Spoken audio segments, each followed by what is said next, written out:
Alright, welcome back to the forge, everybody. We're going to try to pour a brass plaque for the FAL match this year. We're using the leftover brass casings. Most of these are Burdans, so harder to reload anyway. Smashed flat. I'm going to melt them in here in the crucible. That crucible does not fit in my propane forge, so we got to reuse the coal forge for this. So we got a nice fire going. Probably starting to collapse a little bit in there. We'll be dumping some extra fuel in, melting the brass. I don't know how much of that I'll cover, but we'll definitely try to film the pour itself. Okay, so I didn't get a shot of this the first time through.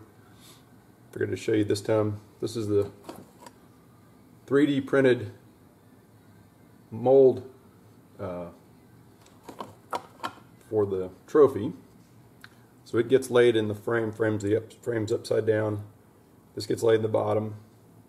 You drift some sand in, and then you pack that down, and then you just hammer down a bunch of other, I'm actually using Petrobond to get that. And then on this side, it's basically you just need the pour holes, and I have been adding this little rectangle.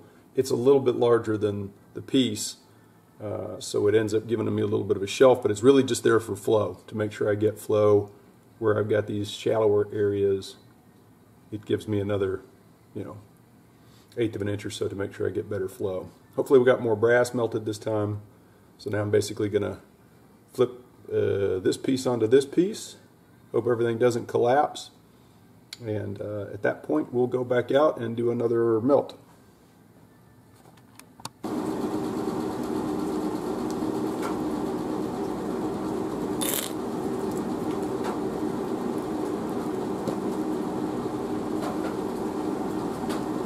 Doesn't look like I had enough brass. Maybe.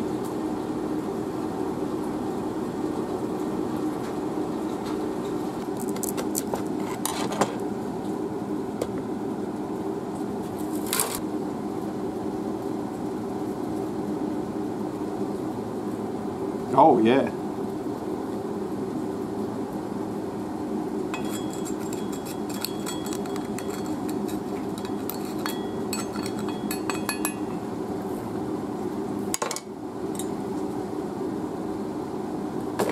I gotta admit I'm pretty tickled with that. So we'll cut it at the cider edge. So I had more material than I needed by about twice as much for the pour. There'll be a little section around on the bottom here I'll 3D print in wood. It'll have the place, first place obviously.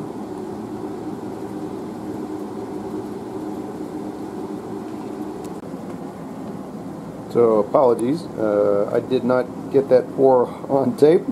Glad we got the other one on tape. This one looked like it went better, but I'm curious. I got a fracturing. Don't touch that. Got a fracturing at the inlet hole.